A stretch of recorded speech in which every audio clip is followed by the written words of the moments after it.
Assalamualaikum warahmatullahi wabarakatuh. Tajuk pembentangan kami ialah penghapusan Islam di Andalusia.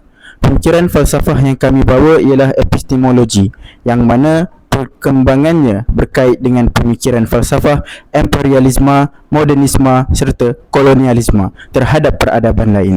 Saksikanlah. Pada tahun 711 Masihi, ada seorang pahlawan yang sangat hebat dan unggul, iaitu Tariq bin Ziyad. Tariq bin Ziyad dan pasukan tenteranya berjalan mencari tempat yang teduh untuk bermusyawarah dan membincangkan strategi bagi menakluk Andalusia. Setelah berlalunya perjalanan yang panjang, mereka pun jumpa tempat berteduh dan mereka mulakan langkah pertama mereka dengan mengatur strategi untuk melakukan penaklukan yang akan menjadi titik permulaan perkembangan Islam pada masa tersebut.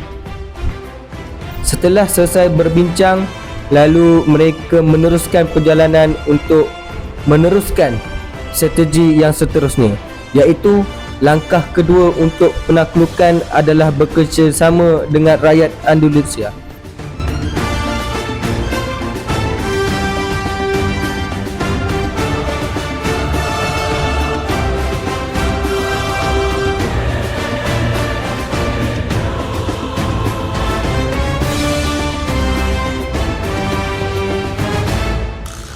Kenapa mereka ingin bekerjasama?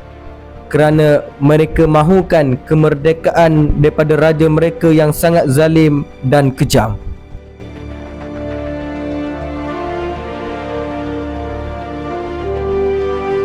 Setelah segala persediaan peperangan telah siap, maka Tariq bin Ziyad bersama tenteranya bergerak ke medan perang.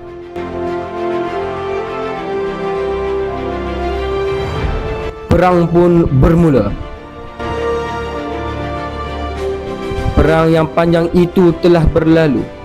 Ketika bertempur, ada pahlawan Islam yang mati syahid, dan tetapi kemenangan tetap berpihak kepada pasukan Tariq bin Ziyad.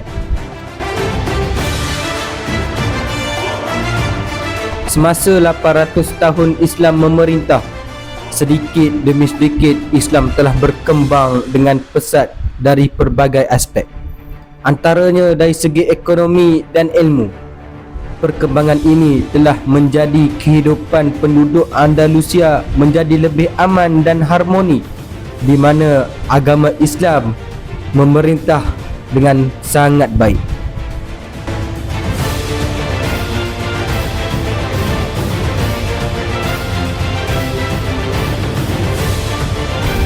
Dengan adanya kedamaian ini, maka bermulalah sedikit demi sedikit perkembangan ilmu dan pendidikan, seperti kuliah-kuliah agama yang mementingkan kehidupan sebagai seorang Muslim yang sejati. Banyak ilmuwan yang sudah dilahirkan di bumi Andalusia seperti Imam Ibn Hazm dan ramai lagi. Antara tokoh tersohor pada masa itu adalah Ibn Sina, yang telah mengembangkan ilmu perubatan yang sehingga hari ini kitab yang ditulis olehnya iaitu kitab Asy-Syifa ataupun dikenali sebagai The Canon of Medicine. Begitu juga dalam ilmu ekonomi pertanian dan perairan, antara termaju dalam dunia di Cordoba menjadi contoh perairan yang sangat hebat, di mana perairan ini memberikan air yang bersih kepada semua penduduk.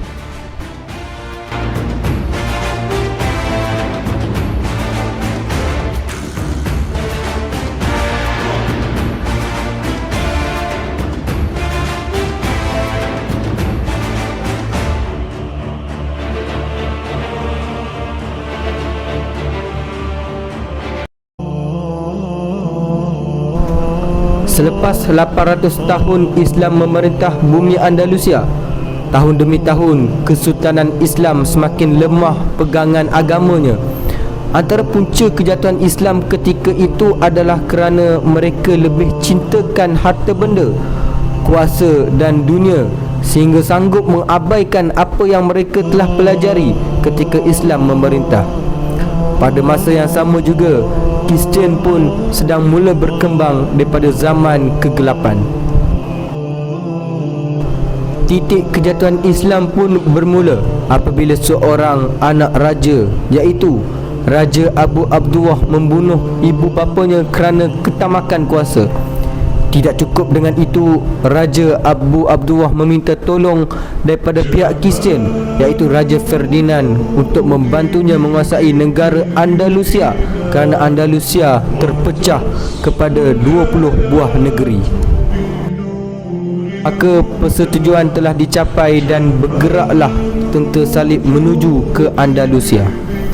Untuk menakluk Andalusia, seterusnya bermulalah detik-detik hitam kejatuhan Islam pada masa itu.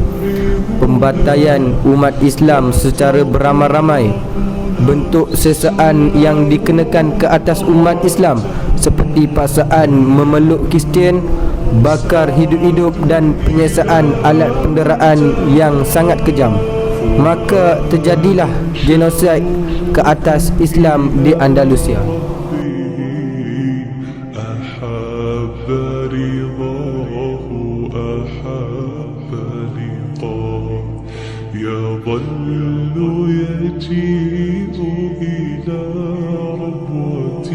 Di dalam video ini kami sertakan contoh-contoh bentuk penyiasaan dan penderaan Kristian terhadap umat Islam.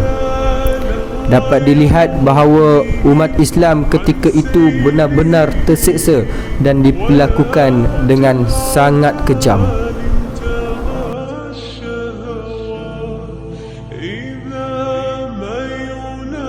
Tidak hanya disiksa dengan kejam, Kristian turut melakukan pembakaran kitab-kitab dan penghapusan golongan ilmuwan adalah untuk menyekat dan menghilangkan ilmu daripada sarjana Islam daripada berkembang keluar serta mengiktiraf sarjana barat sebagai pengasas ilmu-ilmu tersebut. Assalamualaikum warahmatullahi wabarakatuh. Seterusnya bagi bahagian saya akan terangkan tentang rumusan apa yang kita dapat sepanjang yang ada dalam video ini. Yang pertama iaitu kekuasaan Islam di Andalusia dan Spanyol yang mulanya kuat dan gemilang akhirnya terjerumus ke dalam perpecahan.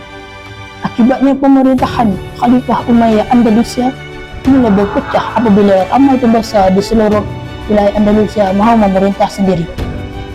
Seterusnya persengketaan membazir masa ini hakikatnya berdasari dengan taksub kepuakan. Masing-masing merasa betul. Seterusnya persengketaan sesama umat Islam ini akhirnya diambil kesempatan oleh orang-orang Kristian. Umat Islam bukan sahaja berpecah, tetapi berpakat dengan Kristian untuk berperang sesama sendiri. Teori yang kami dapat ialah teori epistemologi yang perkembangannya menjadi epistemologi, yaitu kolonialisme. Yang maksud kolonialisme adalah sebuah istilah terhadap sistem yang merujuk pada pengembangan kekuasaan sebuah negara ke atas wilayah dan manusia serta masyarakat di luar batas negaranya. Dan imperialisme yang merupakan istilah umum bagi merujuk kepada penjajahan dan penguasaan terhadap negara-negara kecil oleh kuasa-kuasa asing bagi kepentingan ekonomi dan politik. Sebagai akhirnya itu sahaja daripada saya. Assalamualaikum warahmatullahi wabarakatuh.